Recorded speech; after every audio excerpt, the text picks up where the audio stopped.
Hey, what's up guys? Today, I'll show you a horror thriller film, Graveyard Shift. Spoilers ahead, watch out and take care. The movie starts with two men who are going to exterminate the rats in a wolf factory. One man puts the hose inside the tube where the rats leave, and he's glad when he sees that it works. Meanwhile, a man named John enters a pub to find a rental house, and some men are talking about the person that died in the factory. The boss is interviewed by an inspector that checks the safety of his factory where one of his workers died.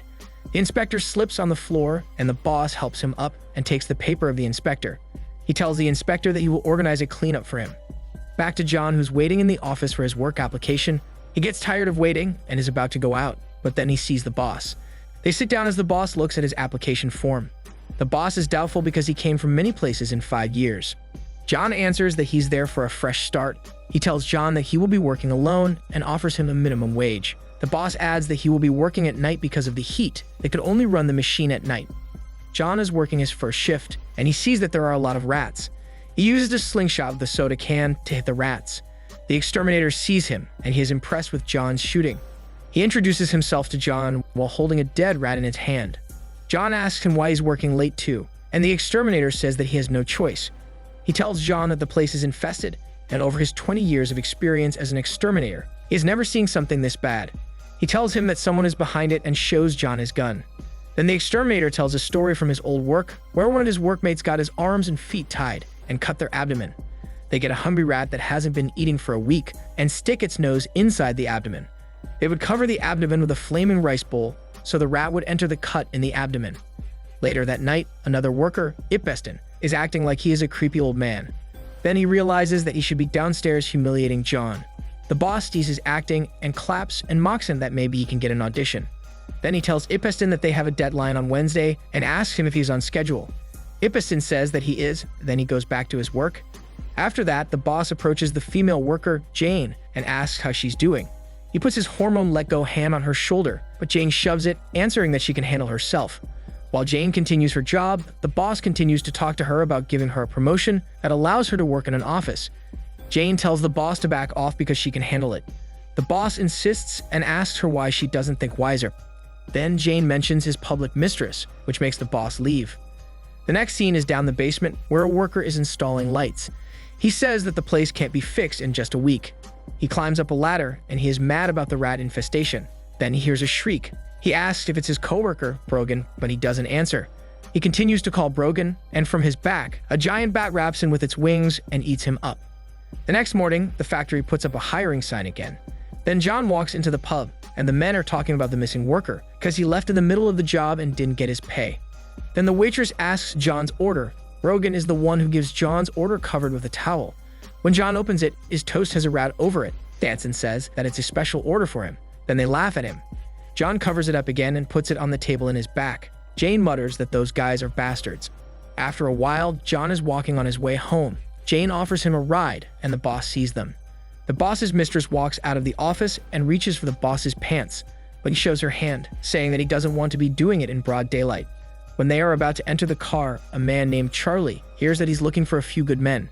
Then the boss and Charlie go to the office, and the mistress slams the car door. Afterward, the boss shows what Charlie will be working. He tells Charlie to put the lights as high as he can and also to mop the floor. The boss tosses him the flashlight and welcomes him to the job. Charlie starts to look around and sees that there are lots of rats, but he wears his headphones and starts working, and the giant bat is seen moving and trying to get closer to him. Someone holds Charlie on the shoulder, which surprises him. When he looks back, it's just the boss. The boss tells him not to worry because the rats don't bite. Then Charlie asks about the missing worker. The boss answers that what happened is that he didn't work out. In the office, the mistress is making a coffee mix with alcohol.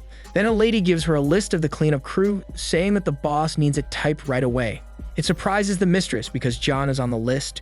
She gets mad and hits the boss's car with an axe. Many workers are looking at her. The boss sees her in the window and rushes to go down. The boss takes the axe from her and she falls to the ground. The mistress says that he can't put anyone down there. When the boss is about to punch her, but John stops him by holding his arm. He realizes that there are many people looking, which makes him calm down. Jane takes the mistress home, and the boss tells everyone to go back to do what they are doing. Later that night in John's shift, he is filing the machine to sharpen it. and the room temperature is almost 100 degrees Fahrenheit. John sits down and wipes his sweat. The rats are shrieking. He opens up his cabinet and picks up his soda can and slingshot slowly. When he is about to hit the rats, they are gone. Then he hears something and picks up his slingshot. He shoots it without looking, and it's the boss. John apologizes because he thought that he was a rat. The boss says that he went there to thank him. John apologizes about the situation with the mistress. He tells John that the boss got mad, and to show his gratitude, he offers John a chance to earn extra. He explains July 4th is a holiday, and most people wouldn't be working. The boss tells him about the cleanup going on down in the basement. It would still be a graveyard shift. He will handpick a few people, and it's for double pay. John accepts the offer and thanks the boss. After their shift, John and Jane are sitting together in the pub, and the drunkard men are still picking on him. They say that John should feel special because John would be working on the cleanup with the rest of them. Jane congratulates John, and they go outside the pub. John and Jane are both in John's house. It amuses Jane that John is good at cooking. John tells him that he used to work as a short-order cook at Miami, mostly burgers. Jane tells John about her life, saying that she had a divorce. The boss knew about it and offered her a promotion to office manager to ease her emotional and financial burdens.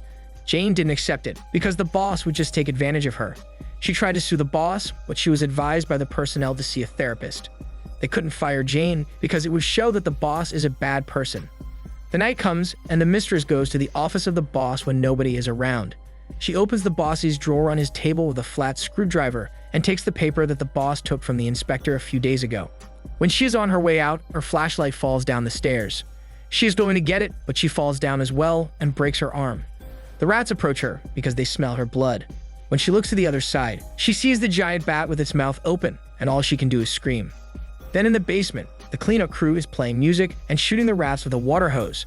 They give the hose to Michael so that he can try it. The boss is at the stairs and sees them fooling around.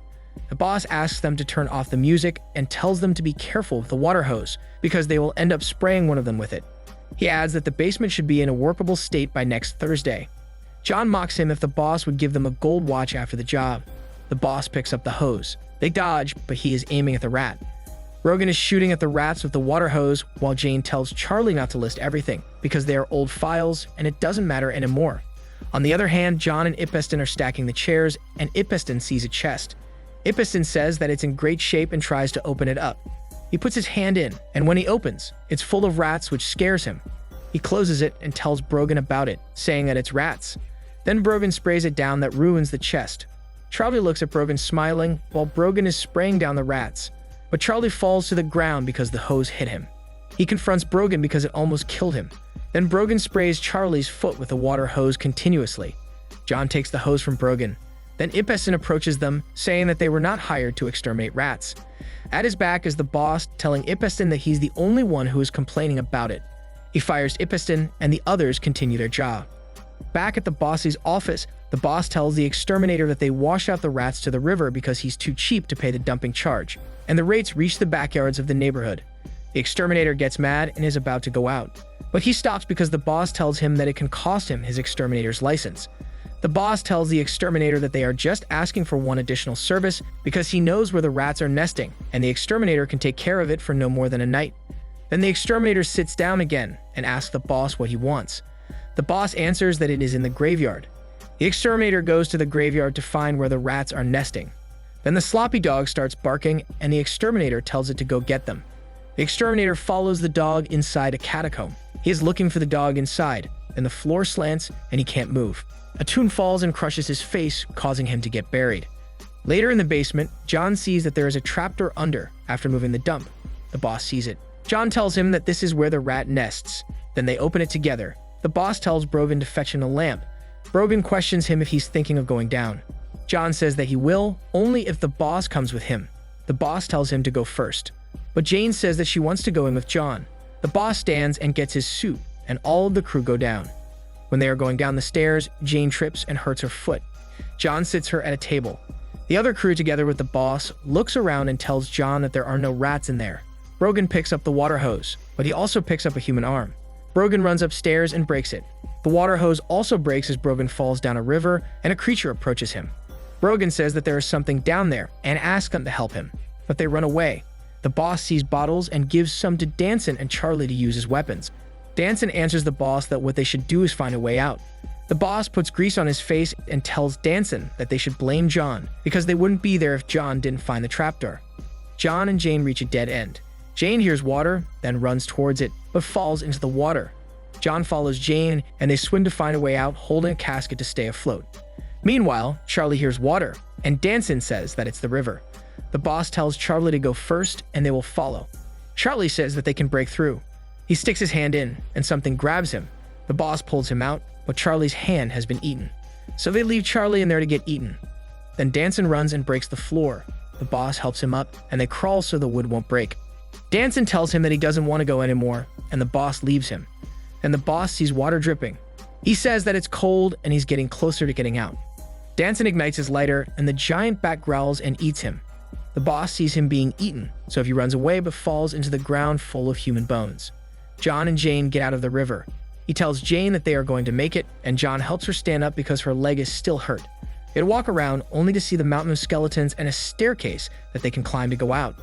When they are walking up the mountain of skeletons, the boss grabs Jane from underneath it. They lift him up and cover his wound on his head, but the boss is mad and he punches Jane. John stops him and they fight. The boss tries to stab John with his knife, but John picks up a bone to hit him. Then John goes to check on Jane, but the boss continues to fight him. John chokes him, but the boss picks up a skull and uses it to hit John's head. Then the boss gets above John and tries to stab him again. Jane hits the boss with a wood on his back, but the boss stabs Jane. They hear a growl, and the boss follows the sound. John checks on Jane, but she's dead. John then goes after the boss. The boss sneaks to get closer to the giant bat to kill it, but the rat smells him. The boss stabs the bat, and the bat bites his foot and drags him down to devour him. John sees the boss being eaten up, so he takes the opportunity to escape. He climbs up the stairs and pulls himself up with a rope. The giant bat growls, but John reaches the wolf factory. The giant bat is above him. Then he stabs it with a hook, causing its GPS tail to get stuck in the machine.